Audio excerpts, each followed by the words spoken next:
Delta County, Mich, WLUC.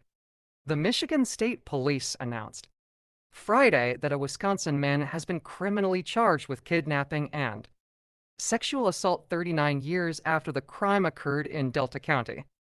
However, the suspect died before he could be arrested and appear in court for arraignment. In a Friday press release announcing the charges, the Michigan State Police said the Manistique Post originally began investigating the case in 1986 after a woman reported she was assaulted while taking a bike trip from her home in Lac du Flambeau, WIS, to Sault Ste. Mich. Police said the woman stopped to use a public bathroom at the Big Fishdam River access off, Us 2 in Garden Township. When she left the bathroom, she was forced at gunpoint into the suspect's car. He drove her around and repeatedly sexually assaulted her, eventually releasing her. When all investigative leads were exhausted, the case was designated as a cold case. Over the years, troopers and detectives reviewed it and made attempts to follow up on any new evidence. But there were no breakthroughs until the fall of 2023. MSP Detective Sergeant Joseph Rassicott became the lead detective on the case that year. TV6 spoke to him about the case Friday afternoon. What he said started as a case in a binder at the bottom of a box. Inside his office will now stick with him. All the tragedy that I've had to see, witness, watch people go through. You try to find that one thing that's going to carry you through and make all of that worthwhile. Rassicott said when asked what it feels like to close a decades-old case such as this. TO have a case like this one come up where we can call a victim 39 years later and say, hey, we identified your guy. And to hear the sigh of relief. On the other end of the line, that's what makes it all worth it. MSP detectives utilized an ongoing partnership with Northern Michigan University's Cold Case program to review the case and eventually get the break. The NMU Cold Case program was established in 2022 as a partnership between NMU and the MSP. The goal is to offer students in NUMA's criminal justice program real-world experience with forensic analysis, investigation, and the criminal justice system. Students from the Cold Case program re-examine old evidence with fresh eyes, bringing new investigative ideas to these cases. Rassicott says the program is invaluable to the region. The students are a great asset because they're not assigned to take this class. They want to be a part of it, Rassicott said. There's an excitement, an energy when you go in to talk with them about being able to dig into something that most of them will never have a chance to do again. This class is not just criminal justice students. There's psychology majors, business majors, other science majors, forensic science majors. Rassicott said these students took both the original case documents from 1986 and more from 2010, when it was re-examined, then cataloged and re-examined all of the evidence as a team. It's a job that, as a class, Rassicott said the students were able to tackle over a semester, but would have taken him much longer to do alone. They have an entire semester that they can dedicate to one case. So it's a lot of man-hours that for me, by myself as the only detective at the Gladstone Post, would take me years to put in the amount of hours that they put in within a semester.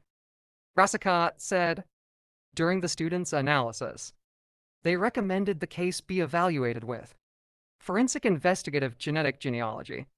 FIG is a relatively new forensic technique that uses DNA, evidence from a crime, and genealogical databases to trace familial connections.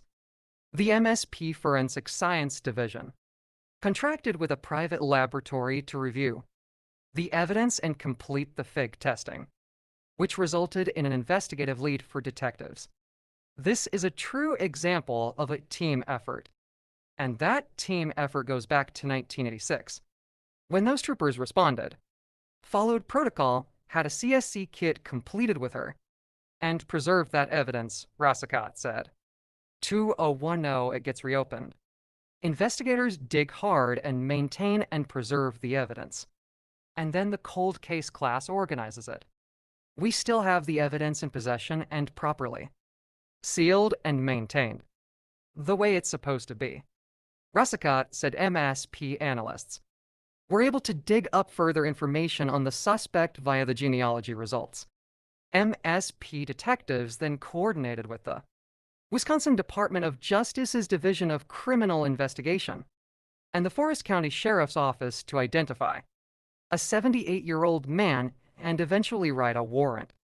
The suspect had been a resident of Harris, Mich, at the time of the incident, which was around a 45-minute drive from the crime scene.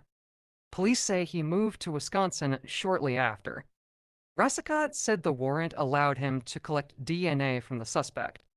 He said putting a face to a crime decades after the act is surreal. When I had the face-to-face contact with him, I had a search warrant in my hand to obtain a swab for DNA, and although I knew based on the evidence that the results of that DNA test were going to come back positive, we didn't have that part yet, Russicott said. It was 2 days later when we had that part. So it's almost an anxious nervousness of, I know I've got the right guy. But at the same time, if I don't, where do I go next? Who's the next step? As an investigator, that's always in the back of your mind. If I'm wrong on this, where do I go next? MSP detectives delivered the suspect's DNA sample to the MSP Forensic Science Division, which determined the man was a match to the sample obtained from the evidence collected in 1986. The Delta County Prosecutor's Office issued charges of kidnapping and CSE first degree for the man, residing in Oregon. WIS investigators planned to arrest him on July 29th, however. 2 days before that could happen, the suspect was found dead at his home. Investigators cannot release the cause yet, because the suspect died before he could be arrested and arraigned in court. The MSP will not be releasing his name either. However, the MSP has notified the assault survivor that they positively identified her attacker. TV6 has also submitted a Freedom of Information Act FOIA request for the case documents, while Russicott and the other detectives that investigated the case will not see the suspect convicted in court. He said the confirmation and closure with the survivor is enough. To be able to see him, talk to him, get that sample from him, and be able to relay that information to the victim of this crime. That no matter what happens between his charges and ultimately his death in this case, we all knew we had him. That kind of offsets the knowing that we're not going to be able to put him through court. Russicott said, at the same time, we know we had the guy. She knows we had him, and he knew we had him. Russicott said in addition to the survivor, this brings closure to the troopers and detectives who all worked to find answers.